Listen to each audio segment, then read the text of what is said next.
मंगलमय दिन आजू ही पाहुन छठियायल।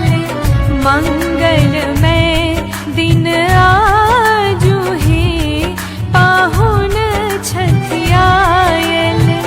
धन धन जागल भाग ही, धन धन जागल भाग ही, मन कमल फुलायल। मंगलमय दिन आजू ही पाहुन छठियायल।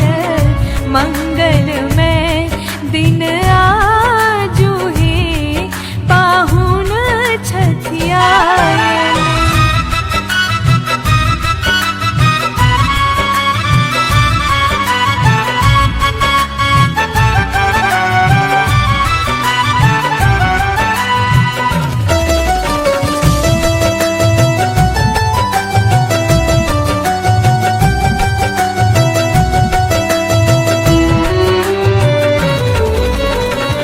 मंगल घट सौ द्वार सजाओल।